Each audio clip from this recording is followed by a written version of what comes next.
On this Sierra, P0442 means the ECM may be seeing a small leak in the EVAP system. The truck may drive normally, but the MIL can come on because the system is not holding the expected sealed condition after shutdown.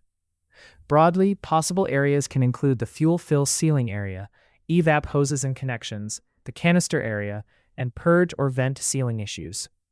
The point of this diagnosis is not to guess at parts. It is to seal the system, measure it, and then use smoke only when the leak test says there is something defined. Before getting into the EVAP leak test, start with the basic system checks. If other codes are present, check what they mean first. Then follow a structured diagnostic approach, so you are not chasing a leak test when another issue is steering the result.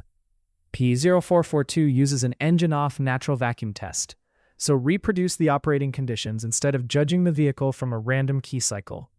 Treat these as monitor gates. Baro greater than 70 kPa, fuel level between 10 to 90%, cold start ECT and startup IAT within 8 degrees Celsius, ECT greater than 63 degrees Celsius, engine runtime before shutoff greater than 10 minutes, and ambient temperature at the end of the drive cycle between 0 to 34 degrees Celsius. The test runs once per drive cycle during the hot soak period after the ignition is turned off, and may require up to 40 minutes to complete.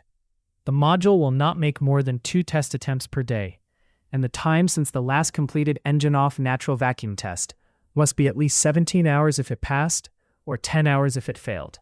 That matters during verification because the MIL status may not change instantly.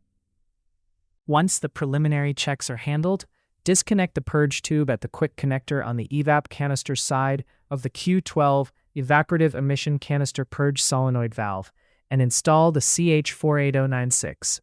Then connect the GE41413A to the CH48096. With the scan tool, command the EVAP vent solenoid function to not venting.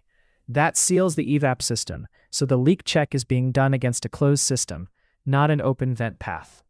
Use the flow meter on the GE4114-A, calibrated to 0.51 millimeters, 0.020 inches, to determine if there is a leak.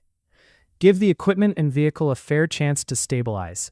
Larger volume fuel tanks, or tanks with lower fuel levels, may require several minutes for the floating indicator to stabilize or produce smoke, and the underbody temperature of the vehicle and the tester should be similar. If the flow test indicates a leak, apply smoke to the EVAP system at the purge tube with the GE4114-A until the leak is located, using the GE4114-SPT.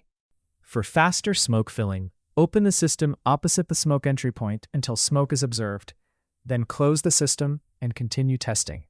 If the leak is intermittent, move EVAP components while watching for smoke with the GE41413 SPT. Individual components can also be isolated and tested with the adapters in the GE41413-300. Also keep in mind that some EVAP leaks may only show up under vacuum. In that case, the scan tool purge seal function can be used to create vacuum in the EVAP system, and the FTP sensor parameter can be watched for vacuum decay. If a leak is detected and located, repair or replace the affected component as necessary.